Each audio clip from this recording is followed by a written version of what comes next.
Donc bonjour à tous, bienvenue sur la chaîne Philippe est dans le pré. Donc une réaction à l'actualité par rapport aux documents qu'on vous envoie à remplir pour les prises en charge, comme d'habitude, d'une partie de l'augmentation des prix des matières premières. Il y a des aides qui sont prévues notamment par la MSA, la Mutualité Sociale Agricole. Et dans les formulaires, il est notifié que c'est lié au conflit en Ukraine. Alors, on vous refait le coup comme on vous l'a fait depuis plusieurs dizaines d'années pour ceux qui sont exploitants depuis longtemps.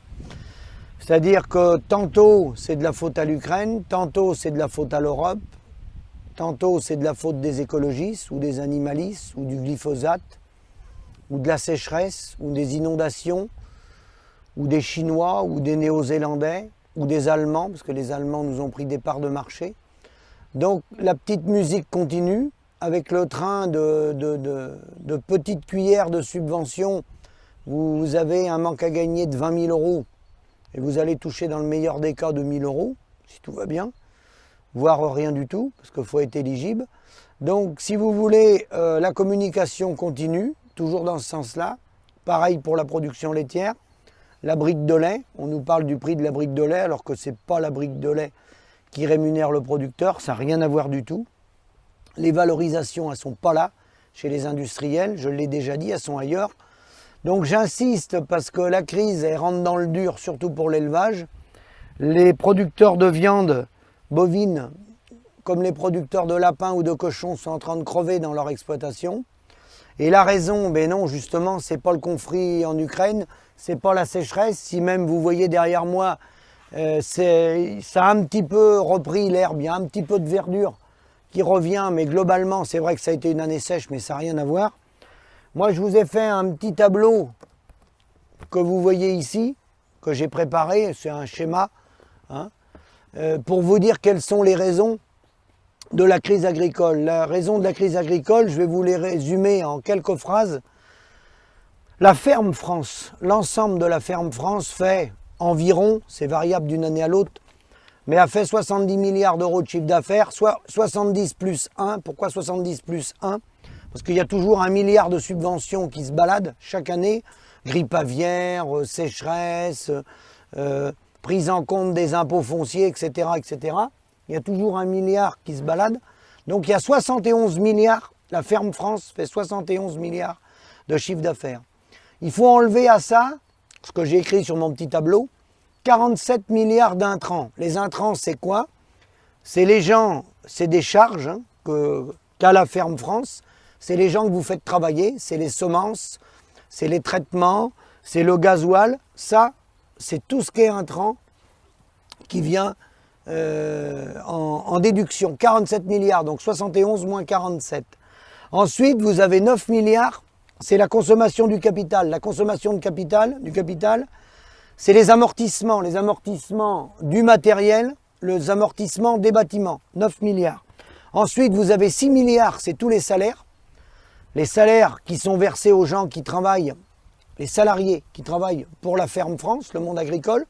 Il y a environ 270 000 équivalents temps plein et il y a 800 000 équivalents travailleurs saisonniers ou de façon intermittente qui ne sont pas des temps pleins, donc 800 000 environ plus 270 000. Et puis ensuite, vous avez 5 milliards de fermage et d'impôts. Donc, quand vous avez enlevé tout ça, 71 moins 47 moins 9 moins 6 moins 5, il vous reste 4 milliards. Voilà ce qui reste à la ferme France. Donc, vous pouvez parler du conflit en Ukraine, vous pouvez parler de la sécheresse. Depuis 10 ans, 20 ans, 30 ans, grosso modo, la répartition, elle est celle-là. Et elle est celle-là parce qu'on nous a mis en compétition. C'est la financiarisation de l'économie, la théorie de David Ricardo, qui fait qu'on nous met en compétition avec des voisins ou des gens qui sont de l'autre bout des continents. Donc tous les intrants, tout ce que je vous ai parlé, c'est toutes les structures qui tournent autour de vous, qui elles fonctionnent avec des salariés aussi, mais qui travaillent au tarif franco-français. Donc eux, ils appliquent leurs honoraires pour dégager des marges, hein, parce que toute entreprise doit avoir une marge.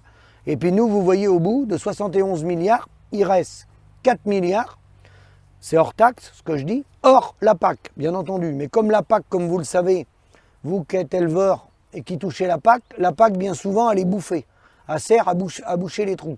Tous les témoignages que j'ai de gens qui m'appellent, ils attendent la PAC, mais la PAC, tout le monde me dit, elle va arriver, elle va faire un passage et elle va repartir. Elle va servir à payer les emprunts puis les factures.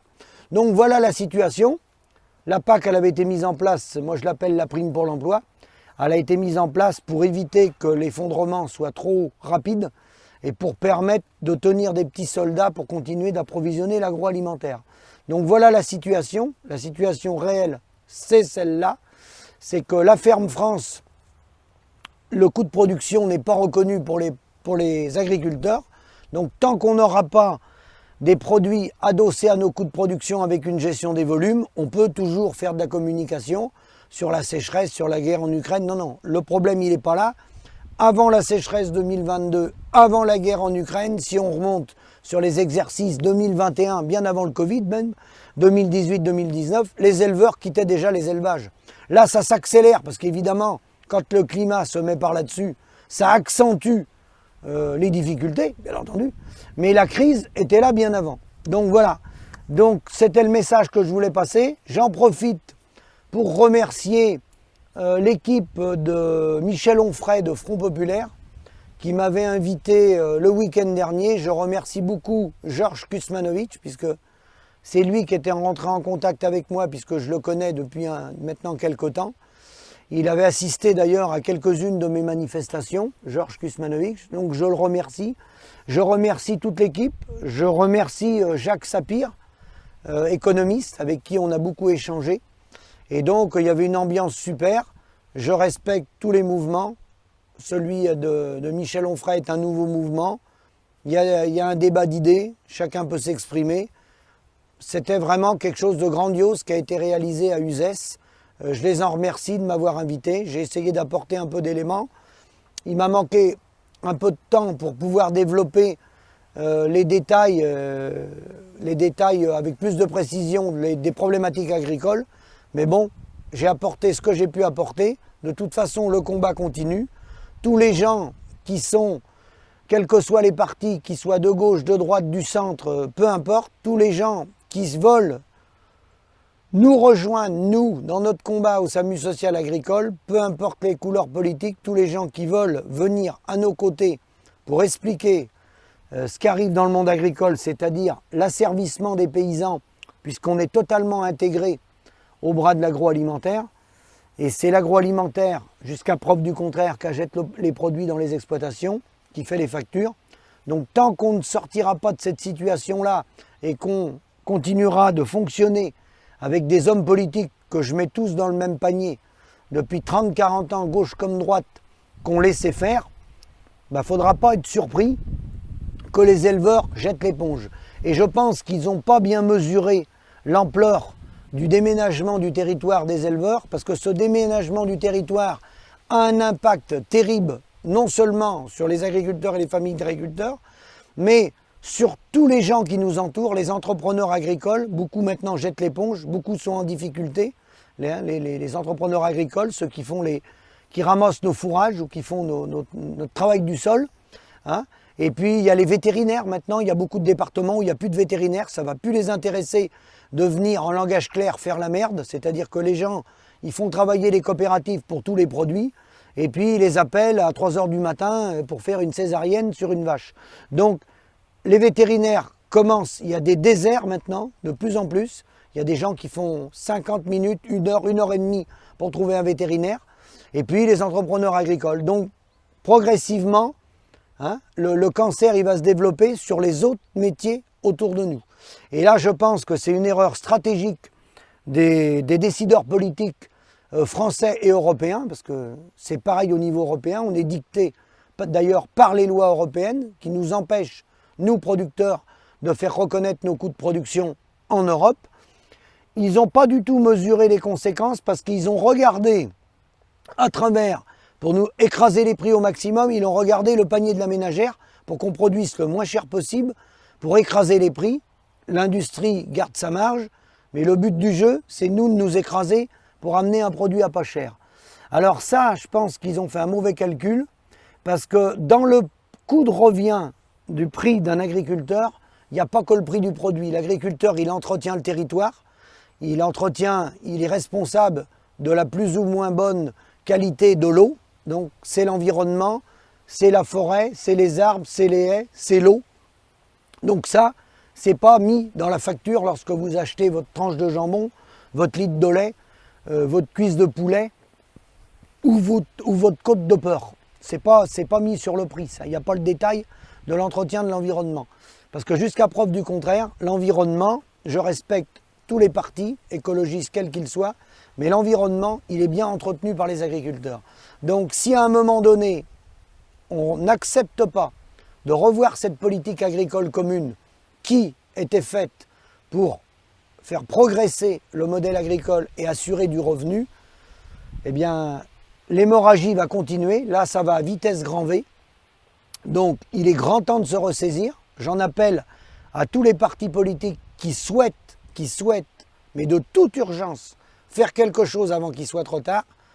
Edgar Pisani, ancien ministre de l'Agriculture, avait su le dire quelques années avant de décéder. Soit une politique agricole a fonctionné et il faut savoir la faire évoluer, soit elle n'a pas fonctionné et il faut savoir en changer. Là, il est plus qu'urgent d'en changer. Il aurait fallu prendre le virage il y a déjà au moins 10 ans, 15 ans, 20 ans. Déjà, on aurait épargné des morts. Parce que je vous rappelle qu'on est à presque 2 suicides par jour dans notre profession, avec des divorces, des drames, les exploitations ne tiennent plus parce qu'il n'y a pas de revenus. Voilà, la raison, c'est celle-là. Il n'y a pas de revenus. Et parmi toutes les crises, il y a des crises dans le maraîchage, il y en a quasi dans toutes les productions. Les plus touchés, c'est les éleveurs, c'est bien connu. Et malheureusement, parmi ces éleveurs, certains n'ont même pas droit à la PAC. C'est-à-dire qu'ils ont 0 de PAC. Je dis bien 0. Ils n'ont jamais été considérés, ils n'ont jamais été reconnus. Donc, il va falloir que ça change. Ça ne peut pas rester comme ça, c'est pas possible. Un pays doit être souverain. Pour être souverain, il doit conserver ce qu'appelaient les négociateurs américains dans les négociations de l'OMC, l'arme alimentaire. Donc si on veut garder l'arme alimentaire, il faudra garder un minimum d'agriculteurs. On ne gardera pas des fermes de 1000 vaches, c'est pas vrai. Il faudra un minimum d'agriculteurs sur le territoire avec un maillage et des exploitations à taille familiale pour garder un tissu d'artisans, de commerçants, de vétérinaires, etc. etc. C'est ça qui crée de l'emploi. Ce n'est pas les structures gigantesques qui, elles, déménagent tous les artisans, les commerçants et tous ceux qui travaillent autour. Voilà. Donc je vous remercie et encore une fois un grand merci à l'équipe de Front Populaire qui ont beaucoup travaillé pour organiser ces 3 jours à Uzès. Merci, à bientôt.